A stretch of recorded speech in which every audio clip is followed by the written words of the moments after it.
$24,480. That is the number for this year. And if you are collecting Social Security before your full retirement age while you are still working, that number decides whether your next paycheck costs you part of your benefit. Earn under it and nothing happens at all. Earn over it and Social Security holds back $1 for every 2 you go over, which is where most people stop reading and turn down the extra shift. But there is a second half to this rule that almost nobody hears, and it is the part that changes the math completely. The money they hold is not gone. In a few minutes, I am going to show you exactly where it comes back, and the 3 situations where people calculate this wrong and cost themselves real money. Welcome back to Social Security Decoded, where we take one rule at a time and turn it into something you can actually use. Nothing here is advice for your specific situation, and your record has details I cannot see. What I can do is give you this year's numbers, the mechanics behind them, and the questions to ask when you call. Let us start with who this even applies to, because a lot of people worry about a rule that has nothing to do with them. The earnings test applies to you only if 2 things are true at the same time. You are collecting a Social Security benefit, and you have not yet reached your full retirement age. That is it. If you are not collecting yet, it does not touch you no matter what you earn. If you are past full retirement age, it does not touch you either, and I will come back to that because it is the cleanest good news in this whole video. Second thing to be clear about. When Social Security says earnings, it means money from working, wages from a job, or net earnings if you work for yourself. It is not talking about interest from your savings, dividends, a withdrawal from your IRA, or a pension. Those may matter for other things, including how much of your benefit gets taxed, but that is a different rule and a different video, and confusing the two is one of the most common mistakes I see. Now the number. For 2026, if you are under full retirement age for the entire year, you can earn up to $24,480 without anything happening to your benefit. That is about $2,040 a month if the work is spread evenly, though the annual figure is what actually counts. Go over it, and Social Security withholds $1 of benefits for every $2 you earn above the limit. Let me put real numbers on that, because the phrase 1 for every 2 slides right past people. Say you are 63, collecting, and you earn $30,000 this year. You are $5,520 over the limit. Half of that is $2,760, and that is what gets withheld from your benefits over the course of the year. Notice what that means as a percentage of the extra work. You earned $5,520 more than the limit, and the withholding took $2,760. You still have more money than you would have had. You are not working for free.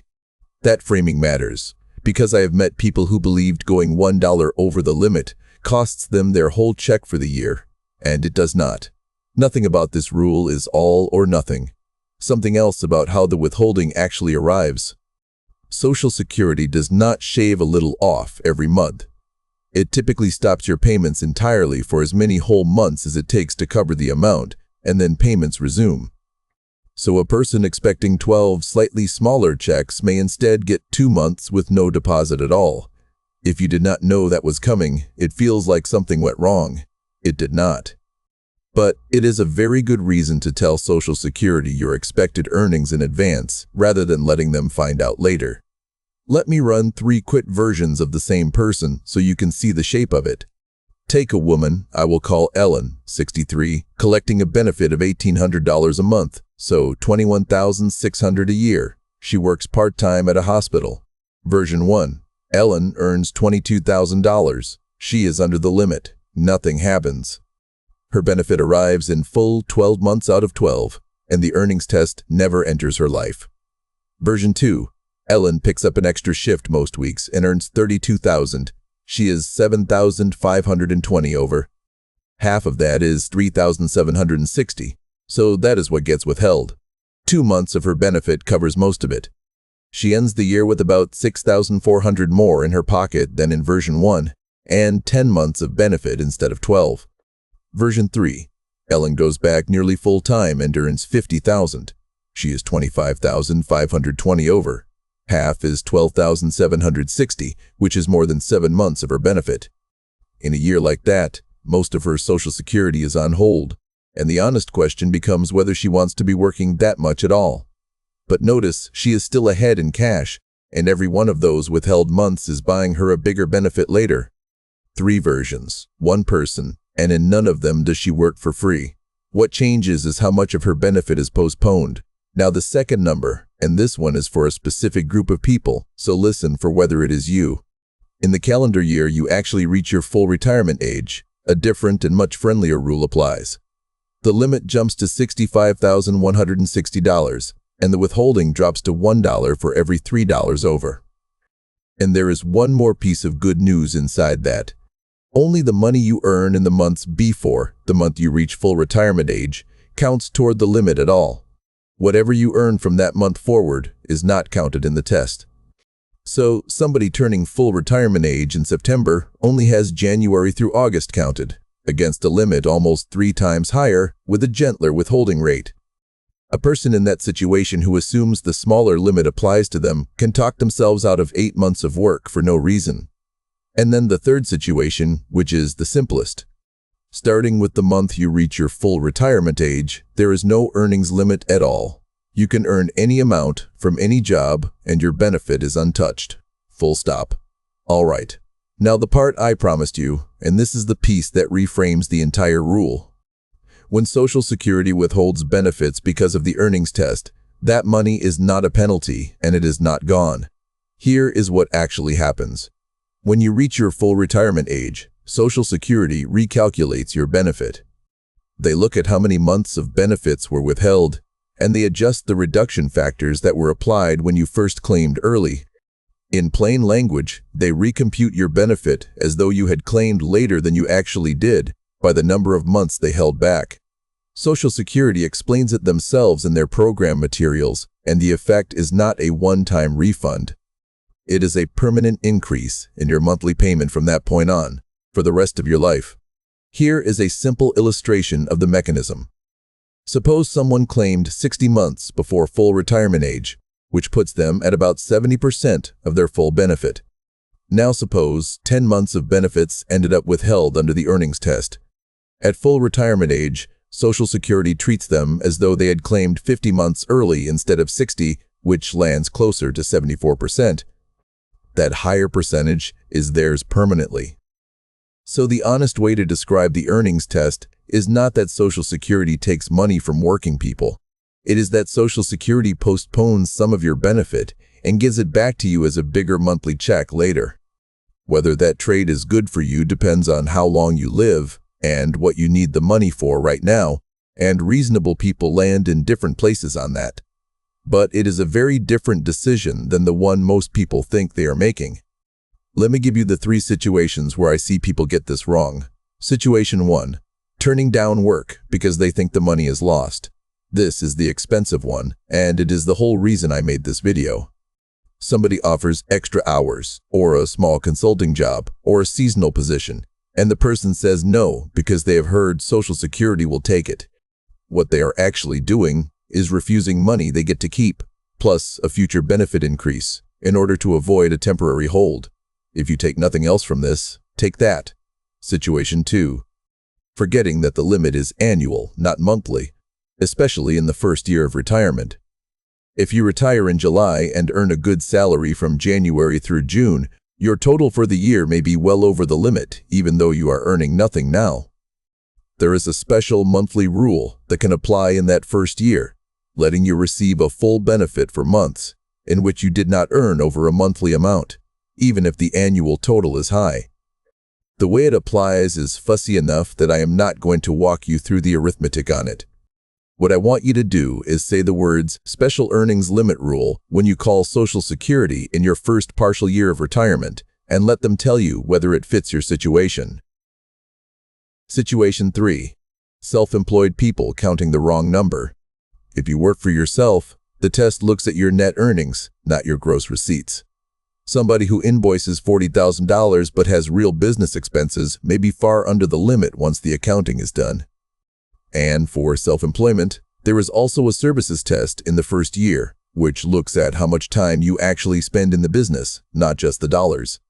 If you own a business and you are collecting early, that is a conversation to have with Social Security directly rather than a rule of thumb to guess at.